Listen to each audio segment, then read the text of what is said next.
Bueno, buenas tardes.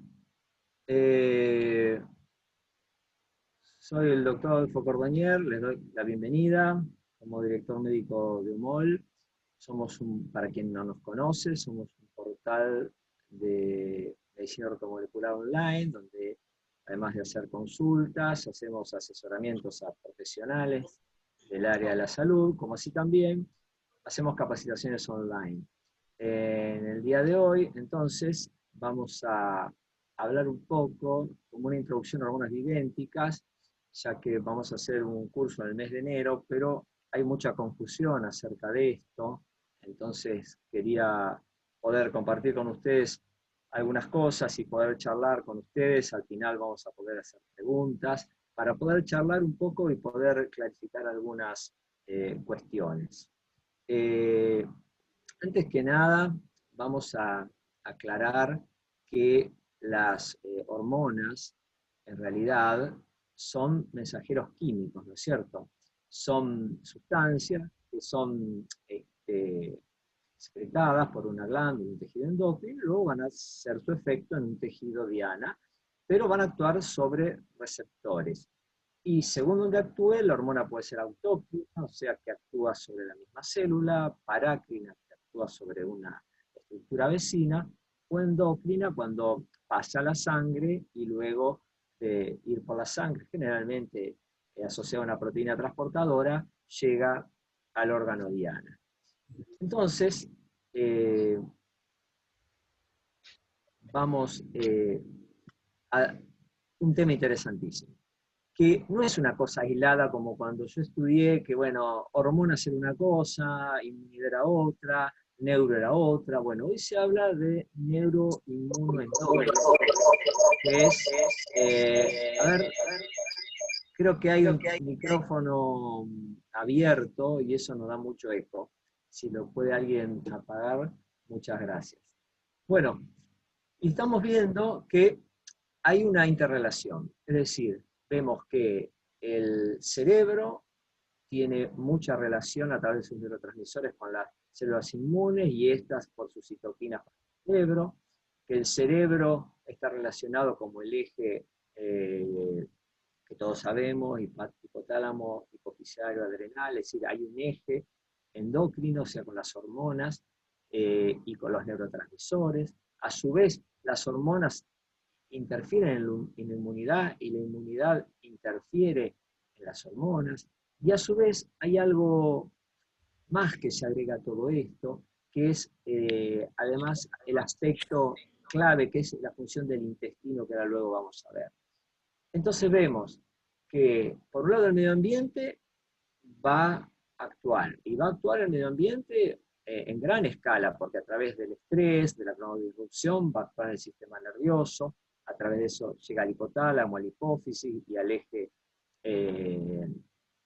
hipotálamo hipofisiario adrenal, pero a su vez el medio ambiente va a interferir en el sistema inmune, como vamos a ver, puede ser a través de la dieta, por ejemplo, que va a generar trastornos en el tema del intestino, de la microbiota, puede llegar a generar liquidez, ahí entonces se altera la inmunidad, pero también ahí se altera la inflamación, y ahí se altera cuando se inflama el hipotálamo, entonces hay una relación, vamos a ver también, que todo esto se mezcla.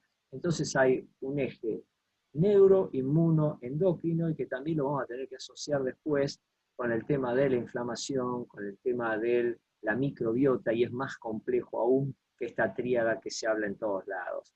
Entonces, el sistema gastrointestinal va a tener una importancia, ni hablar del tejido adiposo, que sabemos que es un órgano endocrino que produce las adipocitoquinas y tiene mucho que ver. Y bueno, y esto todo se mezcla cuando hablamos en el curso anual que hacemos siempre de obesidad, por ejemplo, y vemos que el hipotálamo, el centro de la saciedad, va a responder a la insulina que viene del páncreas, va a responder a la leptina que viene del tejido adiposo y va a responder a las hormonas como el péptido glucagon-like y el PI, que va a responder a ese nivel que son secretados por el intestino. Entonces son un montón de señales de diferentes lugares, y también va a responder el hipotálamo a las citoquinas.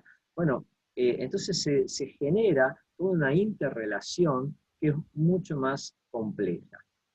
Por eso, cuando nosotros vemos, y acá no hay que tratar de simplificar, sino vemos que el mecanismo de acción, pero para simplificar un poco, de una hormona ejerce una acción en un receptor, vemos que hay de 2.000 a 100.000 receptores en una célula, y pueden actuar las hormonas a nivel de receptores de membrana celular, como es el caso de la insulina, por ejemplo, las hormonas proteicas, peptídicas y las catecolaminas. También puede actuar a nivel de receptores citoplasmáticos y nucleares, como es el caso de las hormonas sexuales, y también el caso a nivel nuclear de las hormonas tiroides, la vitamina D.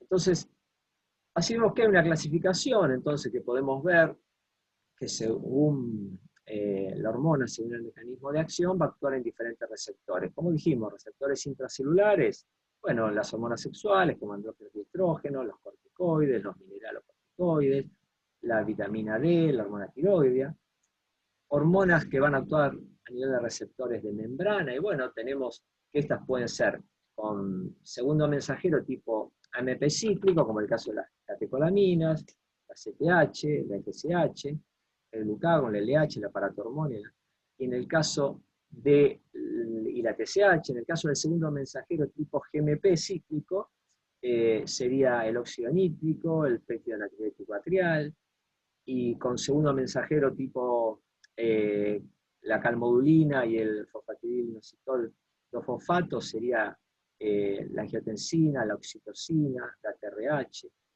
Y el segundo mensajero tipo quinasa es el caso típico de la insulina, como habíamos hablado, de la hormona de crecimiento y el factor de crecimiento insulínico.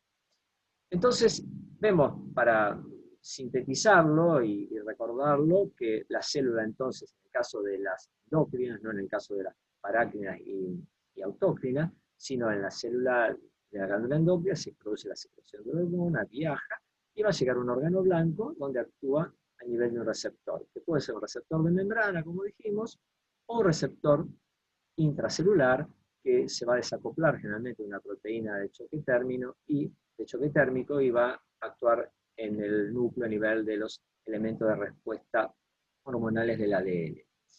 Entonces, así este es el caso de los receptores hormonales intracelulares, que es el que más va a tener importancia en el caso de las hormonas sexuales, que va a unirse a un complejo que está en el citoplasma, que es una proteína de choque térmico, junto con la proteína receptora, que se van a separar y ahí va a permitir el ingreso al núcleo, donde en el núcleo va a actuar sobre los elementos de respuesta hormonales del ADN, va a generar una expresión de determinados genes con la transcripción, formación de RNA de una proteína, y esa nueva proteína luego es la que va a ejercer la respuesta biológica. Entonces, vemos acá un poquito más científico este dibujito, como vemos que la hormona actúa en este complejo a nivel intracelular, se desacopla la proteína de choque térmico, pasa al núcleo y aquí genera su acción actuando sobre los elementos de respuesta hormonales. Y luego se expresa un gen, hay un ARN mensajero, luego en los ribosomas se forma una proteína y esa proteína va a ejercer la función. Y vemos que hay familias de receptores, están los clásicos conocidos intracelulares de las hormonas sexuales, corticoides, vitamina D, vitamina A y hormonas tiroides, pero hay un montón de receptores huérfanos, que todavía no se sabe bien para qué son, y receptores adaptados que también vemos que tienen actividad, pero hay mucho camino todavía por recorrer. Sabemos muchas cosas, pero hay cosas que todavía no sabemos. Y vemos así entonces que los receptores de membrana son los que tienen un segundo mensajero, como puede ser la adenosiclasa, el MP cíclico, el GMP cíclico, con la importancia que acá tiene, como vamos a ver luego, el óxido nítrico. También otro tipo de segundos mensajeros, como vimos, que era la calmodulina y el fosfatidinoinositol trifosfato. Los que dependen de quinasas, como es el caso del receptor de la insulina, que tiene acá la vía de la MAP quinasa que va hacia estimulando el crecimiento celular y proliferación celular, y la vía de la quinasa que tiene que ver con la síntesis de lípidos, proteínas, glucógeno, y también la supervivencia celular y la proliferación. Este es el famoso receptor que cuando se altera la fosforilación y la activación de estas quinasas es que se produce la resistencia a la insulina y no es posible activar los GLUT4 para que ingrese la glucosa. Y también tenemos receptores a citoquinas, y también tenemos, que también actúan por quinasas, y receptores a factores de crecimiento, que es el famoso de la tirosinquinasa, típico de los factores de crecimiento del plasma rico en plaquetas cuando hacemos uso de ese tipo de terapia.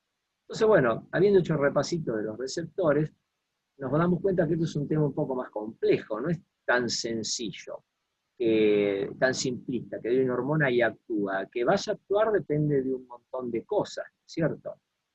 Entonces, y fíjense que para complicarnos más la situación, hay disruptores hormonales, hay determinadas sustancias que cada vez abundan más en nuestro medio ambiente, que van a actuar, ya sea bloqueando a la hormona natural, uniéndose al receptor, impidiendo que actúe la hormona natural, o uniéndose al receptor y generando ellos per se una acción, como por ejemplo tenemos el caso de los xenoestrógenos, que son claramente muy perjudiciales porque estimulan receptores estrogénicos proliferativos favoreciendo el cáncer de mama. Entonces, pero fíjense la cantidad de sustancias que hay en un hogar de disruptores hormonales.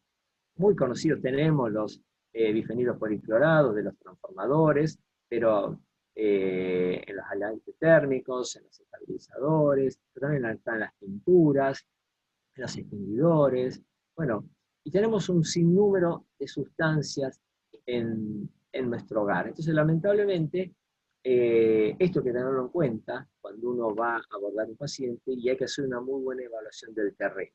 Es por eso que nos interesa hacer un abordaje ortomolecular y nutrigenómico con respecto a el tratamiento de reposición hormonal bioidéntico. Porque nos parece que es clave tener en cuenta que en la persona que uno va a actuar, que uno va a indicar un tratamiento, esa persona tiene un montón de mecanismos ortomoleculares que deben estar en equilibrio para que el tratamiento que uno indique tenga éxito, que son el estrés oxidativo y el estrés nitrosativo, la inflamación sobre todo, la disfunción mitocondrial, como hablamos del leaky gut, que tiene mucha relación con los transmisores, con la inmunidad, la cronodirrupción, que tiene una gran influencia en el leaky gut, a su vez la disfunción inmune, ya sea innata o adquirida, sobre todo la innata es importante acá, porque tiene que ver con el leaky gut, la angiogénesis y claramente la disfunción hormonal propiamente dicha. O sea, no es esto solo, hay un sinnúmero de situaciones que tienen que ver, y si uno no entiende que hay un ser humano que nos viene a consultar, que tiene todo esto y que todo esto puede estar mal, cuando uno quiere tratar esto, no tiene éxito o el éxito que espera. Y ahí está la importancia de la medicina ortomolecular, que es prevenir y tratar las enfermedades con las moléculas bioactivas presentes en los alimentos. Esta es la definición de medicina ortomolecular del Journal of Molecular Medicine de 1991, y claramente esa es nuestra especialidad y ahí es nuestro mayor aporte, porque ahí es donde cuando uno toma en cuenta todas estas situaciones puede tener un resultado mucho mayor. Por eso siempre hablamos de la pirámide de prevención y tratamiento ortomolecular, que la base de la misma es la nutrición, después es importante los suplementos que vayamos a dar para mejorar el efecto de esa nutrición, controlar el estrés, la cronodirrupción, la importancia de la actividad física, y si tenemos todo esto en perfecto funcionamiento, vamos a poder hacer un buen tratamiento de reposición hormonal.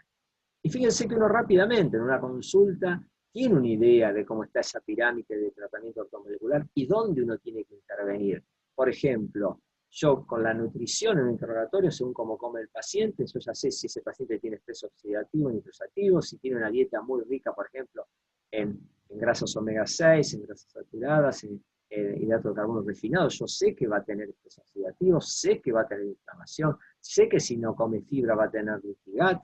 Entonces, a su vez, según lo que me cuenta y la edad que tiene, ya sé si hay un desbalance hormonal, si el paciente tiene o no tiene estrés, si el paciente tiene alteraciones del sueño. si el paciente no hace actividad física. Ya en una primera consulta uno ya tiene una evaluación del terreno solo con el interrogatorio, pero a su vez, uno ese paciente le hace un laboratorio, y en un hemograma y en el hepatograma puede vislumbrar muchas cosas. Por ejemplo, yo en el hepatograma ya sé si ese paciente tiene déficit de superóxido de dismutasa, por ejemplo, y de glutatión, si tiene la gamma glutamina repetirasa aumentada. Todas estas cosas las vemos en el curso anual y la vemos, cada uno de estos mecanismos, hay una clase para cada uno de ellos. Ahora yo se los digo así, a vuelo de pájaro, pero esto tiene una importancia. Sé si el paciente tiene inflamación, si tiene resistencia a la insulina y está formando AGEs por la glucemia elevada en ayunas y la hemoglobina glicosilada.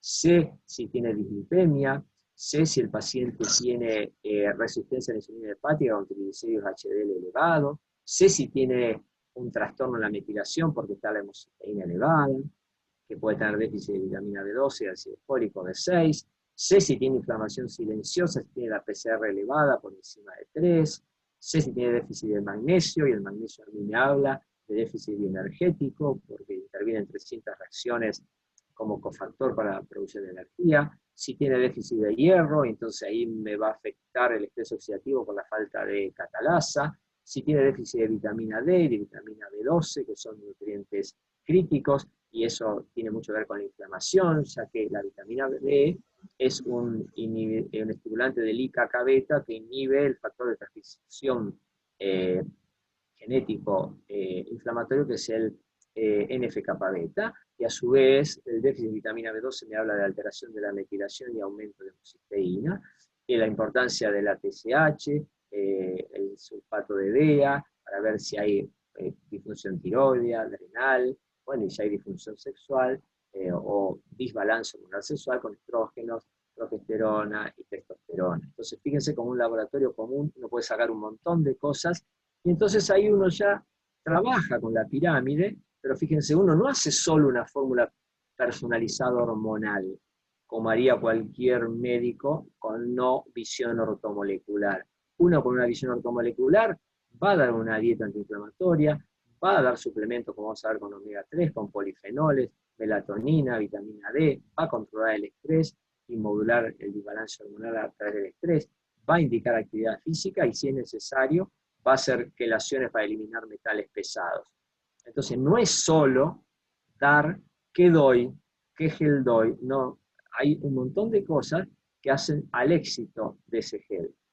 Y algo muy importante es que todas las hormonas pasan por el hígado, y entonces es muy importante que un paciente que va a recibir un tratamiento de reproducción hormonal tenga el hígado en condiciones y que funcione bien su fase 1 de detoxificación y su fase 2. Y bueno, eso lo vemos en nuestro curso anual, cómo se maneja la parte de detoxificación, lo vamos a ver en el curso ahora que demos de hormonas, porque tienen que saber hacerlo, pero básicamente el detox hepático, además de la dieta, los suplementos son silimarina, ácido lipoico, N-acetilcisteína y vitamina B2 como claves para tratar ese problema.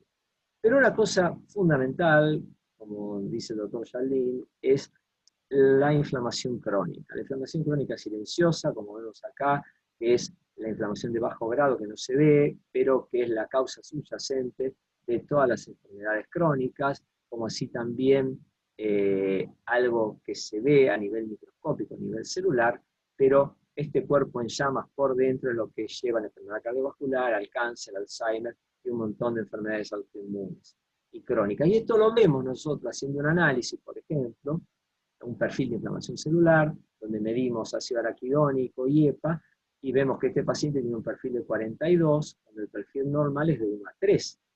O sea, esto es lo normal, que un paciente tenga entre 1 y 3. Para si el paciente tiene 42, va a responder muy distinto al tratamiento que uno le haga. Y sabemos que la inflamación celular disminuye la respuesta del estímulo hormonal un 50%.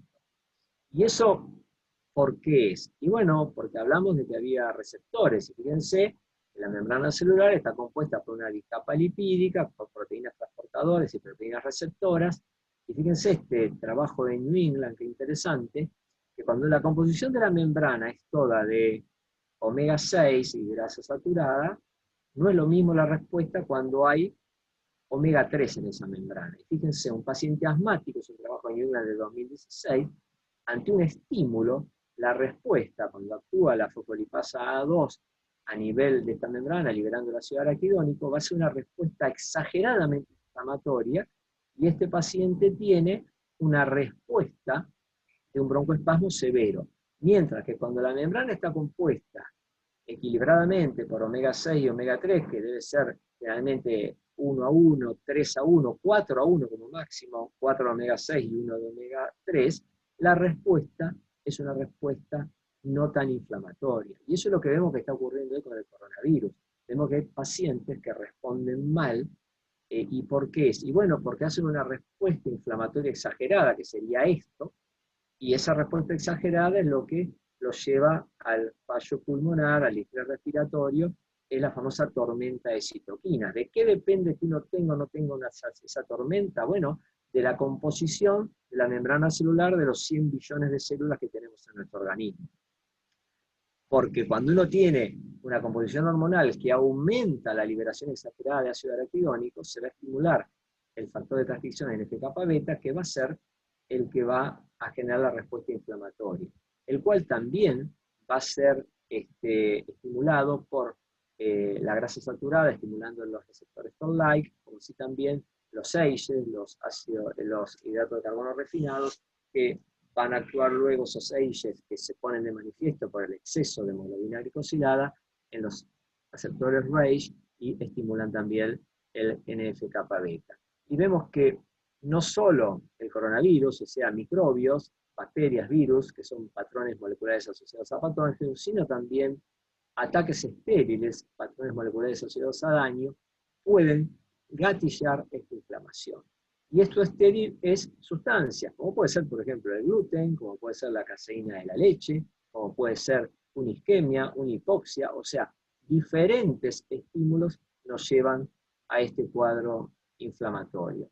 Entonces, dijimos que hay para estimular los TLR4, los non-like receptors, los patrones asociados a patógenos y a daño, y la activación postprandial, la comida puede ser, la alimentación puede gatillar la inflamación, sobre todo la grasa saturada, la inhibe la curcumina, el sulforafano de las crucíferas, la canela, el árnica, y estimula también esta inflamación. El leaky gut, como le dije, cuando uno tiene un intestino permeable, por ejemplo, una molécula de gluten puede ocasionar inflamación, y lo inhibe el butirato, o sea, los ácidos grasos de cadena corta, formados por la microbiota a partir de la fibra alimentaria. Entonces vemos que hoy se habla de metainflamación, es la inflamación generada por la dieta. En este trabajo muestran cómo tanto la infranutrición o la sobrenutrición generan inflamación, mientras que la nutrición adecuada no. Pero hay múltiples relaciones, por ejemplo, hay un eje que es intestino-hígado, un eje intestino-cerebro, con lo vamos a hablar más en detalle, y como les dije también un eje intestino-tejido adiposo, que también va a actuar sobre el hipotálamo. Entonces, hay desde cosas pequeñas, del tipo de alimentación que uno tiene, como así también el horario de alimentación. Fíjense el timing de la alimentación, porque si uno come de noche, hay unos genes clock, que vamos a ver, que hay genes centrales y genes periféricos, que estos controladores se confunden. Cuando uno come de noche a las 2 de la mañana, no entiende, porque es un horario nocturno. Eso es lo que se llama la cronodisrupción. La cronodisrupción puede ser no solo porque uno duerme mal, sino porque uno come de noche. Y eso al organismo le manda una señal como que es de día y que uno va a salir a trabajar. Entonces se genera la cronodisrupción. Y fíjense que entonces podemos tener estímulos de patrones asociados a patógenos como virales o bacterianos, podemos tener estímulos como alteración de la microbiota o la propia alimentación, como dijimos, gluten, caseína, grasa saturada, o también patrones asociados a daño, como dijimos que pueden ser proteínas alteradas, alteración de ácidos nucleicos, que esto va a activar determinados receptores como los TLR, los non-like, y esto va a tener una respuesta en aumento de citoquinas inflamatorias, aumento de factores de transcripción proinflamatorias, y así sucesivamente aumentando la inflamación y lo que llamamos la inflammation, que es la inflamación asociada al estrés oxidativo y envejecimiento, oxy-inflammation, que es la tríada de la lesión celular. Bueno, marcadores que nos pueden hablar de la inflamación, si la estamos controlando adecuadamente, es el perfil de inflamación celular, como dijimos, el índice de triglicéridos HDL, la hemoglobina glicosilada y la PCR ultrasensible. Todos estos son valores que si uno los tiene en estos niveles, uno puede iniciar un tratamiento de reposición hormonal con tranquilidad, porque este organismo está en condiciones de responder.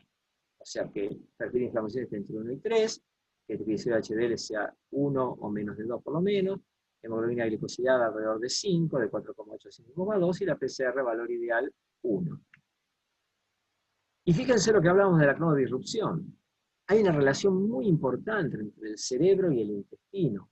Fíjense que aquí, según la microbiota que tengamos, si es saludable, se forman los neurotransmisores. Y esto, en estas células enteroendócrinas y enterocromafines se forman neurotransmisores, y el cerebro se comunica con el intestino vía neuroendocrina e inmune. Una triple comunicación hay. Y se comunica, y eso va a hacer que si no hay una correcta formación de neurotransmisores, esto tenga una repercusión también a nivel cerebral. Entonces hoy hablamos que cuando tenemos un leaky gut, seguramente también tenemos un leaky brain.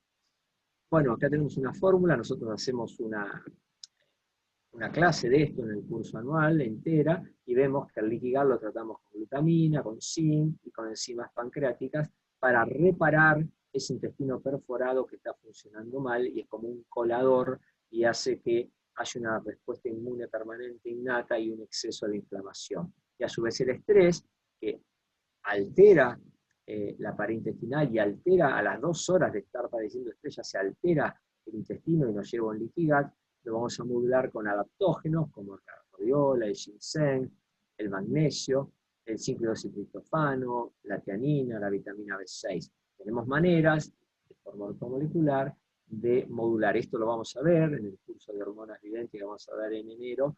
Vamos a ver bien la modulación porque vamos a hablar de estrés adrenal y cómo nosotros podemos modular este tipo de situaciones sin usar psicofármacos.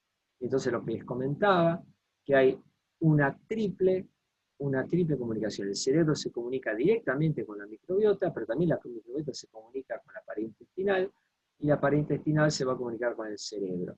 Es decir, claramente hay una conexión neuronal, neuroendocrina e inmune. Esto es una tríada y esto es realmente así. Y entonces cualquier alteración que tenga el cerebro, como estrés o cronodisrupción, va a alterar la microbiota y va a alterar el funcionamiento de la pared intestinal y nos va a llevar a un leaky gut. Como también cualquier alteración que haya en la microbiota, por ejemplo, por la dieta inadecuada, porque tomamos omeprazol en cantidad inadecuada, por tratamiento con corticoides o antibiótico-terapia, va a alterar el cerebro y va a alterar la pared intestinal.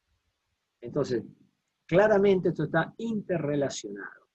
Entonces vemos que ante el estrés hay alteración de la motilidad regional, del tránsito intestinal, cambian las secreciones de las células enterales, cambia la formación de neurotransmisores, cambia la permeabilidad, cambia la expresión genética.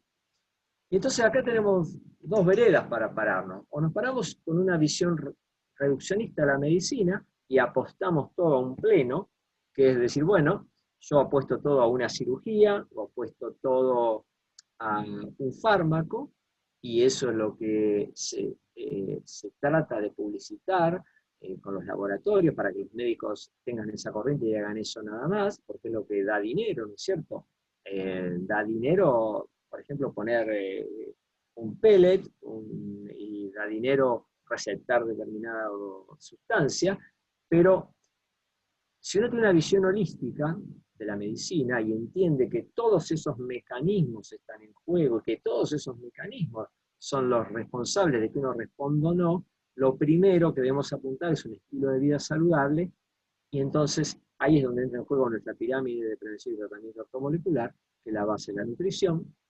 Después vemos qué suplemento nutricional vamos a dar, controlamos estrés, la cronodisrupción, la actividad física, y ahí sí, cuando uno da una fórmula, esa fórmula tiene éxito.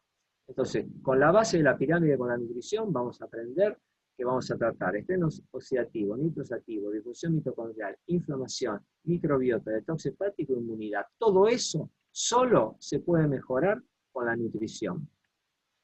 Ahora, además, nosotros vamos a modular esto si necesitamos con una fórmula antioxidante. Si el paciente tiene intoxicación de metales pesados, vamos a desintoxicarlo, ya sea vía oral o con quelaciones. Le vamos a indicar actividad física mejorando el estrés oxidativo y nitrosativo y la inflamación. Vamos a mover la inflamación si lo necesitamos.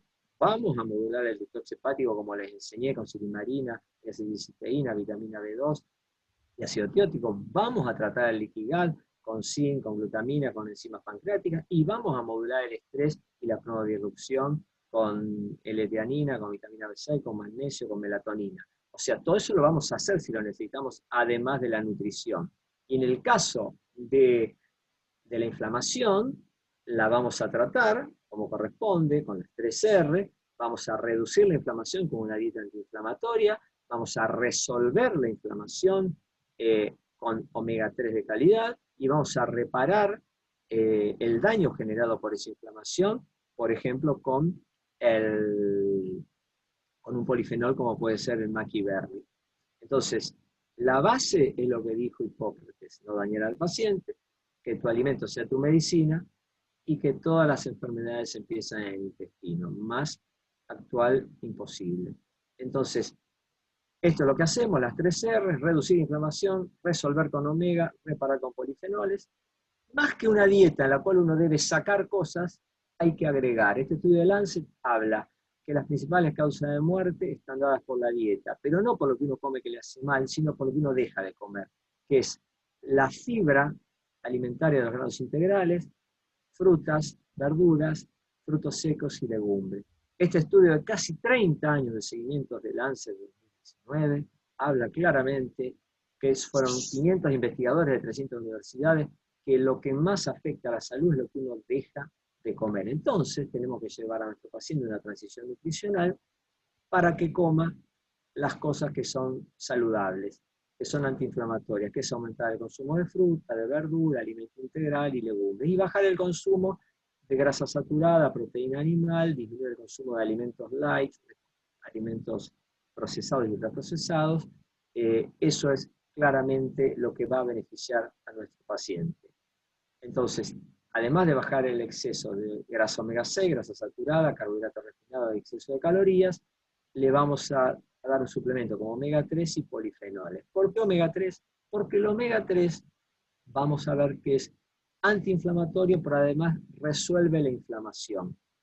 Así como la grasa saturada y el colesterol generan inflamación, este artículo muestra claramente cómo estimulan los factores de transcripción genéticos que favorecen la inflamación, el omega 3 lo inhibe. Y lo inhibe de la siguiente manera: porque va a reemplazar al ácido araquidónico y al colesterol en la membrana, y la presencia del omega 3 impide la oxidación de esos cristales de colesterol, que son los que van a desencadenar la inflamación.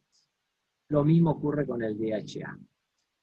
Esto ya se lo mostré, que es como el cambio de composición de membrana tenía una respuesta clara ante un estímulo, era totalmente diferente. Por lo tanto, si yo me agarro un coronavirus, quiero estar así y no así, porque probablemente la pase mucho mejor uno, ¿no es cierto? Entonces, ahora vamos a hablar un poquito de las hormonas bioidénticas. ¿Qué son? Y bueno, son hormonas, claramente son hormonas y nada más que eso. El tema es que son idénticas a las que segrega nuestro organismo, a diferencia de las sintéticas, que son diferentes, que tienen son diferentes a las que produce nuestro organismo. Las hormonas idénticas son hormonas de origen natural, generalmente de la historia villosa, tienen una estructura química idéntica a las hormonas que produce nuestro organismo, tienen el mismo efecto que las hormonas que produce nuestro organismo, y siguen la misma vía metabólica. Entonces, son hormonas que son atóxicas, no tienen efectos adversos, no tienen interacción con drogas y no generan alergia. Ahora, eso sí, tienen efectos negativos. Cuando hay un exceso de dosis, cuando la vía es la incorrecta, o cuando no se respeta el balance hormonal. Esto es lo mismo que dar T4. T4 es una hormona bioidéntica, pero si uno se pasa de la dosis, el paciente tiene taquicardia, tiene temblor, tiene calor, transpira, hasta puede generar una arritmia. O sea, son hormonas, son seguras, pero hay que saber manejarlas. Bueno, fíjense que esto está aprobado por la FDA, está aprobado por ANMAT, y bueno, y vamos a ver que los pellets están aprobados por ANMAT. Fíjense acá, esto es lo hice el otro día, una búsqueda, última búsqueda de ver hormonas bioidénticas que había.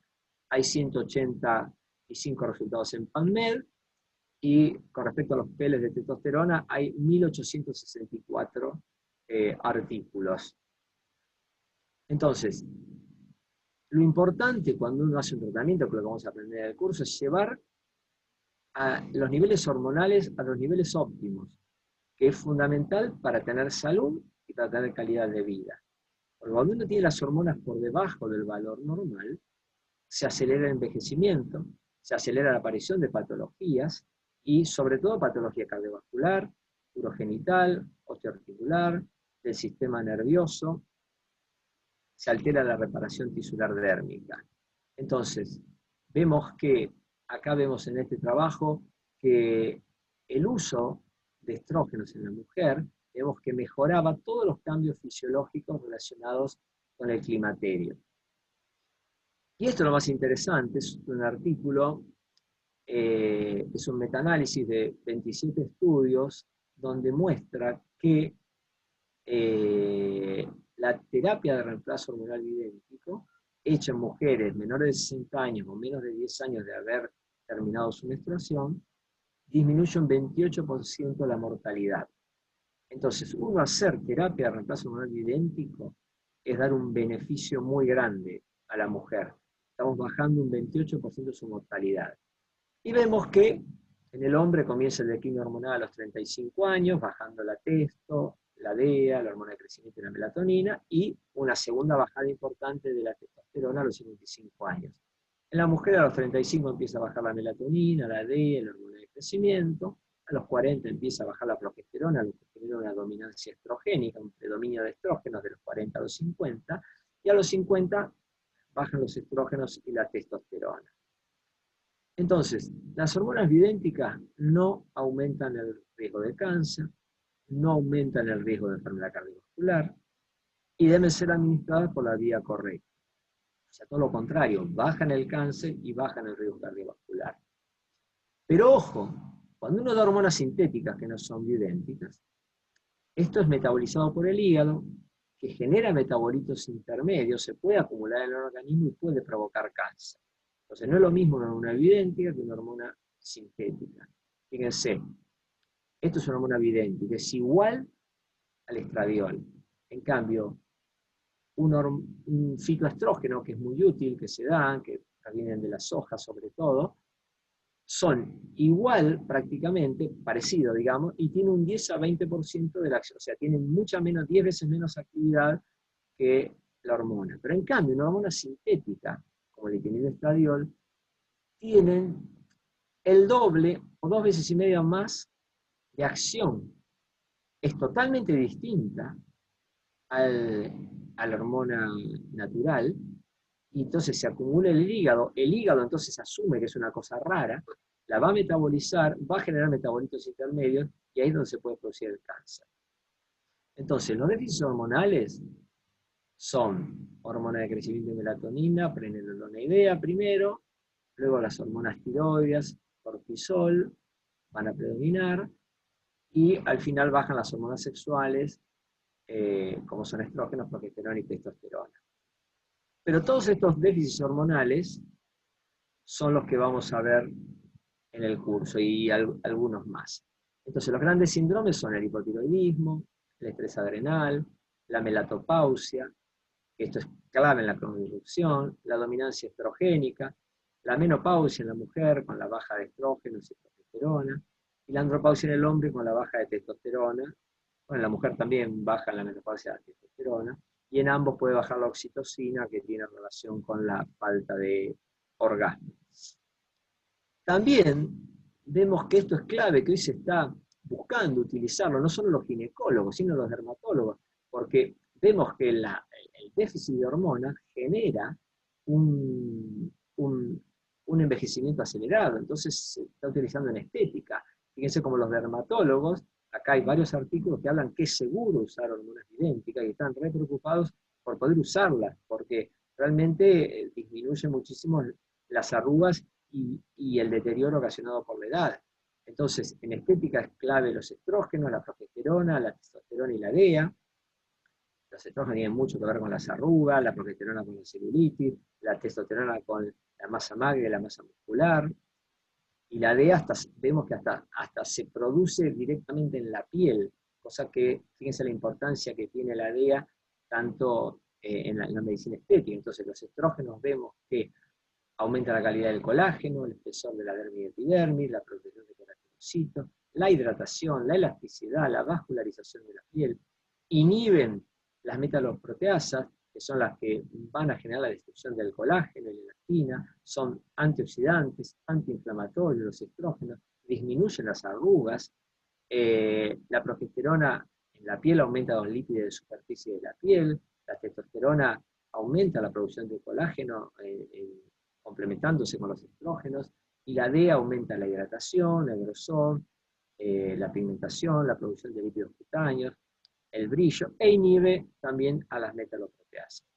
Por lo tanto, en medicina estética es muy importante el control hormonal. Eso lo vamos a ver no solo en este curso, sino después capaz que hacemos algún curso de medicina estética, y ahí vamos a ver bien cómo es el manejo hormonal en estética. Entonces, para que veamos la complejidad del tema, esto nace el colesterol, las hormonas van a la pregnenolona, y de ahí vamos a la síntesis de mineralocorticoides y aldosterona, o vamos a la síntesis de glucocorticoides, progesterona, cortisol y hidrocortisona, o vamos a la síntesis de estrógenos, aquí de diacilhidroxiprogesterona, DEA, bueno, androstenediol, estrona, estradiol y estriol, o bien pasamos a androstenediol, testosterona, dihidrotestosterona, androstenediol, o va la testosterona dihidro a transformarse por la aromatasa en estradiol.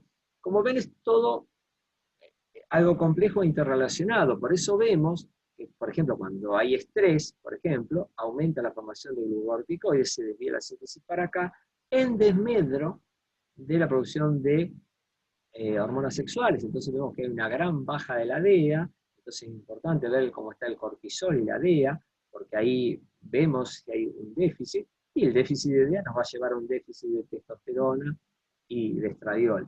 Entonces, por eso vemos, en el caso del hombre, a modo de ejemplo, que puede haber impotencia por estrés, porque se desvía la síntesis hacia aquí.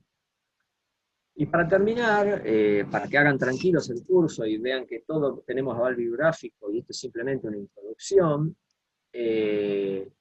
vamos a ver qué posición tiene la Sociedad Norteamericana de Menopausia. Claramente dice que la terapia de reemplazo hormonal sigue siendo el tratamiento más efectivo para los síntomas vasomotores y geniturinarios en la menopausia, y además disminuye la pérdida de masa ósea y las fracturas. El riesgo de la terapia de reemplazo hormonal depende del tipo, de la dosis, la duración, la vía de administración, el momento de iniciación y si se utilizan hormonas sintéticas como el progestágeno, que es el que hace daño. Entonces, la indicación es mujeres menores de 60 años y dentro de los 10 años que ha dejado de menstruar. Ahí no hay contraindicación y el riesgo-beneficio es a favor del beneficio con creces, como vimos. Ahora bien, en mujeres de más de 60 años, que hacen más de 10 años que han dejado de menstruar, ahí hay que evaluar riesgo-beneficio. Por ejemplo, porque se vio que no disminuye la enfermedad coronaria, infarto, tromboembolismo ni demencia, y que la indicación sería en pacientes con fuertes trastornos vasomotores y persistentes o con osteoporosis importante. Y en las mujeres que han pasado ese tiempo ya y no están dentro de la indicación segura, la hormona idéntica, en las mujeres se puede tratar el síntoma genitourinario con estrógenos intravaginales como es el estriol. Entonces ahí no hay ningún tipo de problema y se puede usar con total tranquilidad. También en el curso les voy a enseñar toda la modulación ortomolecular que se puede hacer con fitoterápicos, como como es por ejemplo el Vitesan castum, como es la Angelica sinensis, como es la Simifluvas racemosa, las isoflavonas de sojas, el red clover o el trébol rojo, el tíbulos terrestres, el long jack. Bueno, vamos a ver un montón de cosas que se pueden utilizar y mucha gente tiene muy buenos resultados de esa manera. Pero como siempre les digo, todas estas cosas tienen resultados, son simplemente suplementos o fórmulas específicas, si va acompañado de una nutrición adecuada, tratamiento del estrés y de reducción y de actividad física saludable.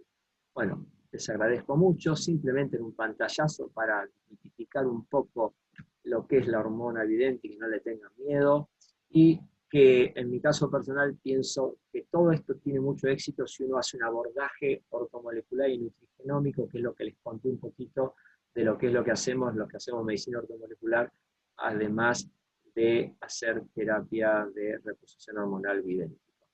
Bueno, les agradezco mucho y si alguien quiere preguntar algo, con todo gusto contestamos las preguntas que quieran.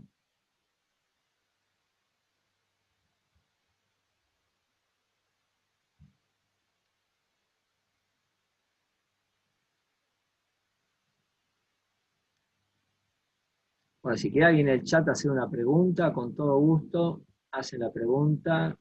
Si alguien necesita hacer algún pedido, pedir micrófono por algo, lo pide. Lo que pasa es que no abrimos todos los micrófonos juntos porque retumba y no se puede hablar. Pero si se consiguen en Argentina hormonas bidénticas, pregunta Idelma. Sí, Idelma, por supuesto que sí. Se consiguen en la farmacia VIP, en Capital Federal, igual te hacen envíos al interior, no hay problema, ellos hacen todo tipo de hormona bidéntica, ya sea vía oral, como la DEA, la pregnenolona, o vía gel, con un diseño muy interesante, que es el Topi Click, que es un gel que uno es a cuarto de dosis, vos haces una vueltita y te sale un cuarto de dosis. O sea, si vos preparás testosterona 100 miligramos, un cuartito de dosis es 25. Y además ellos hacen los pellets que están aprobados por ANMAT, inclusive tienen, vamos a ver en el curso, ellos tienen un kit muy bueno, excelente, en el cual ellos te lo proveen junto con el pellet y para la colocación del pellet, así que se consiguen y son excelentes y de excelente calidad. Muy, muy, muy, muy bueno. A ver qué dicen. En mi caso empecé a tomar testosterona bidéntica, a tomar. Yo te aconsejo que no la tomes la testosterona. La testosterona es para vía o transdérmica o por pellet. Inclusive ni te aconsejo la vía intramuscular que hay en las farmacias comunes. Yo no lo aconsejo honestamente. Solo la vía transdérmica o por pellets, que es lo mismo. No lo mismo, quizás un poquito mejor con el pellet, la liberación y demás, pero bueno, son las dos formas seguras, por decirlo de alguna manera. Acá pregunta Guillermo cómo, si luego de cumplir 60 años se puede seguir usando. Si yo pienso que sí, si empezaste antes de los 60 y si empezaste antes de los 10 años eh, haberte, de haber dejado de menstruar. Igualmente es muy importante los controles, eso no hablé acá, vamos a hablar en el curso, pero hay que hacer laboratorio adecuado, hay que hacer controles ginecológicos adecuados y controles en el hombre también, hay que ser cuidadoso con eso. Pero si está todo bien, adelante. La DEA sí, no si se puede usar por vía oral, la DEA se usa por vía oral, lo mismo que la pregnenolona, eso ya lo vamos a ver, lo mismo que la hormona tiroidea. Se usan por vía oral, lo mismo que la hidrocortisona, se usan por vía oral. ¿Cuánto tiempo? Y dependerá de los pacientes y depende del tipo de paciente que uno lo va llevando. El paciente, que si el paciente va bien, se puede seguir durante mucho tiempo. Lo que no hay que hacer es empezar tarde, eso es lo que uno no está avalado a hacerlo. Una vez que arrancaste, arrancaste. No es que no se puede hacer. Acá preguntan, buenas noches, ¿cómo diagnostico depresión? Bueno, excede este curso, pero la depresión, más que nada, yo no hago psiquiatría, por lo tanto yo hago medicina ortomolecular, pero cuando un paciente tiene un humor depresivo, que está desganado, que le falta voluntad, que no tiene ganas, que está ansioso, que está triste, que se emociona con facilidad. Bueno, realmente hay varios neurotransmisores pueden intervenir en la depresión. Uno es la serotonina, que es el más común, otro es la noradrenalina y el otro es la dopamina. Y de acuerdo a lo que uno le parezca, que eso es lo que yo hago, es lo que trato. Realmente uno al tratar serotonina vas a solucionar la mayoría de los problemas, porque el 80% es por déficit de serotonina. Si no, déficit de serotonina y noradrenalina, y entonces uno modula dopamina, y la dopamina es el precursor de la noradrenalina y adrenalina, entonces ahí modulás las dos cosas y ahí lográs el resultado. Generalmente cuando falta eso, es una depresión más abolitiva, que no tienen voluntad, que no tienen ganas de nada. El otro es el que está más nervioso y que además tiene un humor depresivo. ¿Cuántos miligramos de DEA aconsejo? Yo aconsejo hombres 40, mujeres 20, pero controlando la DEA, que después les voy a enseñar cómo se mide la DEA, porque hay que tomar el día anterior a la noche y no a la mañana. Realmente yo la DEA la doy después del desayuno, habiendo desayunado algo graso, por ejemplo, algún fruto seco, grasa saludable, ¿no es cierto? Pero si al día que te haces el análisis, tendrías que tomarlo la noche anterior. Se hace así, para ver, y bueno, y de acuerdo al nivel de DEA, uno regula la dosis. Pero para arrancar, generalmente DEA vidéntica, el hombre es 40, la mujer es 20 miligramos. Yo generalmente hago preparar comprimidos de farmacia VIP, comprimidos ranurados, de 40 miligramos, entonces o doy 40 o doy 20 de acuerdo al paciente. ¿Cómo determino los niveles de serotonina? Yo no mido serotonina, soy honesto, porque para mí no sirve para nada. Es una opinión, hay muchos colegas que lo hacen, uno lo hace en plaquetaria, otro lo hace. Yo lo hago clínicamente. Si el paciente tiene un humor depresivo y me dice que tiene compulsión a comer hidratos de carbono a la tardecita y que claramente yo veo que le falta serotonina, le modulo serotonina y el paciente mejora y no lo mido sinceramente. La dosis de pregnenolona me pregunta, la dosis de pregnenolona puede ser 50 a 100 miligramos y de acuerdo al paciente. Generalmente la pregnenolona es un precursor muy interesante porque se transforma también en progesterona y en cortisol, viola, y más que nada hay que relacionarla cuando hay olvidos. Cuando hay olvidos es lo que más predomina es el déficit de pregnenolona, ¿cierto? Se puede asociar con la DEA, se pueden dar juntas. La mejor hora de tomar la DEA, como les dije, para mí es después del desayuno con un alimento graso. Esa es mi opinión, me parece lo más piola. ¿Qué experiencia tengo en enfermedades endócrinas o autoinmunes? Muy buena, sobre todo en el hipotiroidismo por tiroiditis de Hashimoto, pero ahí vos tenés que hacer un tratamiento para enfermedad autoinmune, no es solo dar la T4. Ahí uno puede, todo lo que hablamos, de modular, incluso en la tiroides es más complejo todavía, porque en la tiroides, si hay autoinmunidad importante, tenés que tratar el liquidad, es importante la dieta, es importante el omega 3 para eso, es clave, tenés que ver el grado de inflamación silenciosa que hay, pero el leaky gut es lo más importante para el paciente autoinmune, como así también el omega 3 y la vitamina D. Esas tres cosas son claves, y además tenés que ver el tema tiroideo, y ahí hay minerales, como vamos a ver en el curso, son importantes, como es el selenio, que tiene mucho que ver con la transformación de la T4 en la T3, y el zinc, que tiene mucho que ver en la transformación de la T3 reversa, para que la T3 se vuelva a transformar en T3 activa. Bueno, ahí hay minerales que tienen mucho que ver, y hacia la tiroides hay que ver el tema mineral, hay que ver el tema autoinmune y el tema hormonal propiamente dicho. O sea, tenés algunas cositas interesantes para ver, que eso lo vamos a ver, pero en síntesis es así.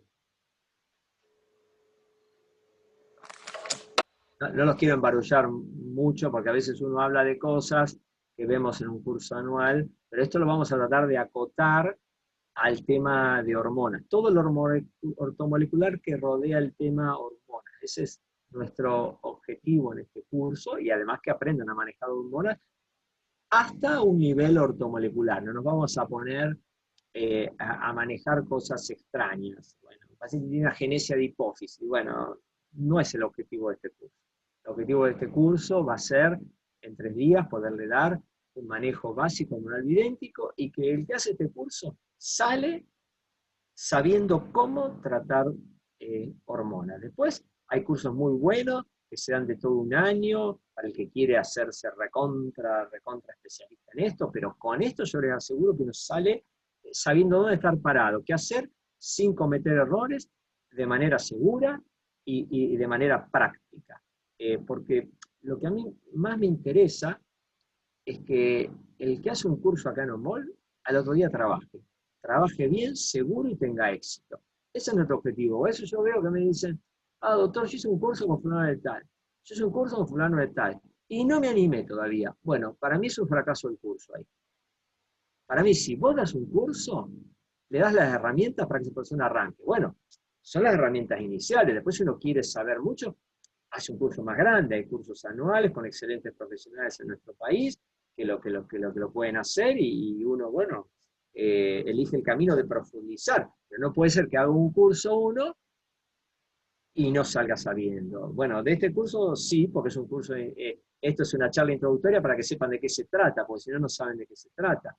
Pero yo les aseguro que en 3 días ustedes viene un paciente con problema de tiroides y saben qué darle, problema con cronodifusión, saben qué hacer, con trastornos de neurotransmisores saben qué hacer, estrés adrenal saben qué hacer, menopausia saben qué hacer, andropausia saben qué hacer, y no le van a errar y no van a cometer ningún error. Eso es lo que yo les puedo asegurar del curso que vamos a dar nosotros. Ahora, después si uno quiere saber mucho más, bueno, por supuesto que hay un montón de cosas para aprender. Eh, Acá nos preguntan, ¿qué opinión me parecen las dietas específicas como la paleoautoinmune?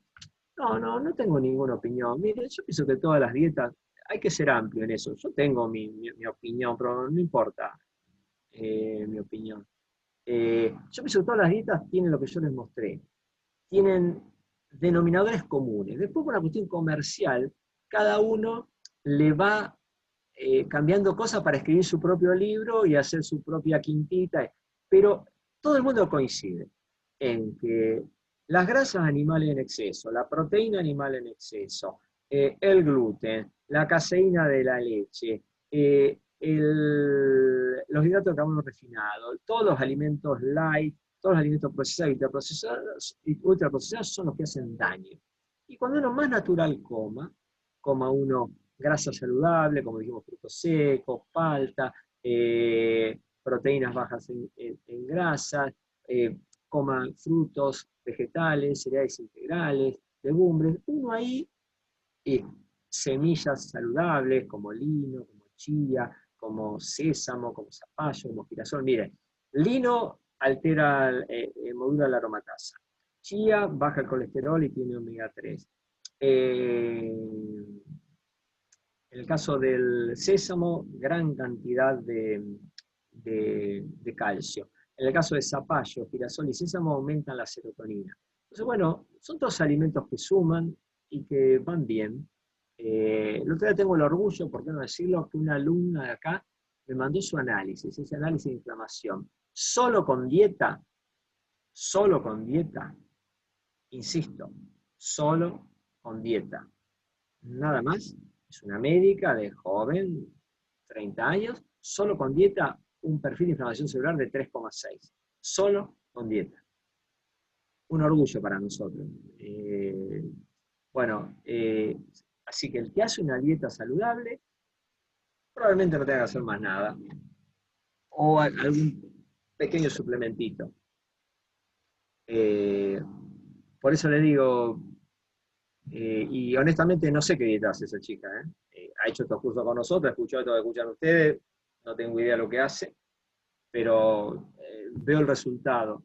Con dieta solo pudo manejar la inflamación celular. Obviamente es una chica delgada, imagino que hará actividad física, o por la foto que veo acá es una chica delgada, ¿no? Imagino, como siempre les digo, si una persona es obesa o es diabética, no creo que solo con dieta pueda solucionar todo, va a tener que tomar algún suplemento, ¿no? Pero bueno, eh, se puede.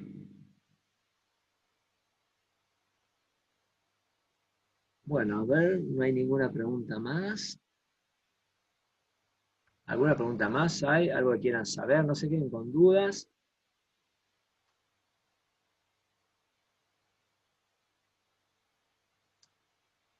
Si alguien quiere preguntar lo que puede esperar, lo que pueden esperar de nuestro curso es practicidad, eminentemente práctico va a ser. Eminentemente práctico. Para esto, para esto, para esto. Es para tener un curso eminentemente práctico. Y les voy a decir hasta dónde llego y hasta dónde no llego, porque pues hay cosas que no me meto, que los dejo para el especialista. Porque una cosa que, es decir, un nene, hay que darle hormona de crecimiento, no, yo no le doy hormona de crecimiento a un nene, lo mando al endocrinólogo infantil, especialista en crecimiento, ¿me entienden? Yo les voy a dar y ustedes van a poder atender al 99% de los pacientes. Pero viene un Messi a verlo, niño, de 6 años, que no crece, no lo tienen que atender ustedes. Lo tiene que atender un endocrinólogo infantil especialista en eso, no nosotros. ¿Se comprende lo que digo? Esto es muy seguro lo que les voy a dar, pero para atender al grueso de la gente normal, que viene a un consultorio de medicina ortomolecular. Lo que es específico y recontra específico, es mejor que lo vea un especialista en el tema. Y uno después sí, lo sigue viendo para todo lo otro. Porque fíjate qué interesante, si uno tiene esa inteligencia, primero, que no se te pase el elefante rosa caminando adelante tuyo y que no lo viste. No, vos sí lo ves, porque en este curso lo vas a ver, con los análisis, vas a ver, acá hay algo raro, bueno, vos lo mandás al recontra especialista, que lo único que va a hacer, con un criterio reduccionista, es darle ese pleno nada más, esa ficha, nada más. Pero no va a tocar el estrés oxidativo nitrosativo, la difusión mitocondrial, la inflamación, el liquidar, la cronodifusión, el estrés, si hay intoxicación con metales pesados, si hay sedentarismo, ¿no? De eso, de la alimentación, nada, porque el especialista, recontraespecialista, te da el pleno, te dice tal cosa. Bueno, si uno fue inteligente, derivó el paciente va a venir para que uno haga todo el resto. ¿Se comprende esto? Mire, yo tengo un paciente que le hice el diagnóstico de diabetes insípida. El chico hacía un montón de tiempo que venía, un ingeniero agrónomo joven, 40 años, llevaba botellas y botellas en la camioneta, iba tomando agua, tomando agua. Bueno, me vine a ver y dice, che, no sé qué tengo, y demás. Bueno, diabetes insípida. ¿Qué hice? Endocrinólogo, hospital alemán, lo derivé, andé a ver a alguien, bueno, le dieron la vasopresina, bueno, ahora el tipo vino después, porque tenemos todo un tema además, que además de la vasopresina que le dan, tiene, por ejemplo, disfunción sexual, porque tiene baja la testo, bueno, hay un montón de cosas que se van asociando a eso, que uno lo puede manejar. Y uno maneja todo el otro tema. Y el paciente te dice, che, cuando tomo omega ando mucho mejor. Claro, porque le mejorás lo que estamos hablando, todo el resto, pero yo no le quise dar la vasopresina, que tenía que ir a leer la dosis porque no la di nunca en mi carrera. Sé que tengo que darle eso y lo puedo leer, pero mejor que le hago a alguien que lo hace todos los días, ¿me entienden? Y nosotros hacemos lo otro.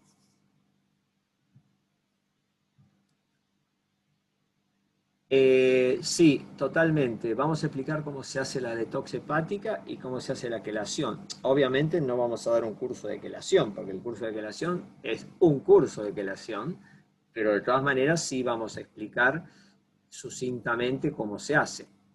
El detox hepático claramente que sí, la quelación, vamos a mencionar cómo se hace una quelación, pero bueno, el resto hay que capacitarse para eso. Obviamente en el curso anual lo damos y con creces, sí.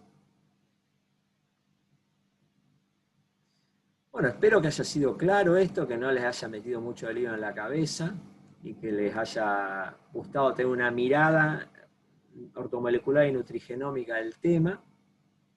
Y que bueno, que en un día como hoy, entre las fiestas, se hayan dignado a hacer esto. Bueno, lo hicimos porque en todo el año nos lo pedían, y dije, bueno, vamos a hacer algo algo para esto que tanto están pidiendo. Así que bueno, gracias a todos, felicidades, que una feliz Navidad, que no nos hemos visto, y bueno, para el año que viene, 2021, este año tan bravo que fue, me parece que va a seguir igual, de bravo. Entonces, bueno, me parece que hay que sumar cosas y ver la parte positiva, que uno se pueda capacitar y seguir adelante, y que uno pueda hacer que este 2021 sea un poco mejor en lo personal de cada uno de ustedes, que es lo que les deseo, sinceramente. Y estoy seguro que con esto ponemos un granito de arena para que uno sume algo más y pueda estar en mejor estado de salud, no solo en lo personal, sino en los pacientes de uno, y tener una mirada así, siempre, siempre, mejora. Y cuando mejora algo, mejora todo, es así. Por lo tanto, les mando un saludo grande, muchas felicidades y bueno, nos estamos viendo. Que les vaya lindo. Buen 2021 para todos.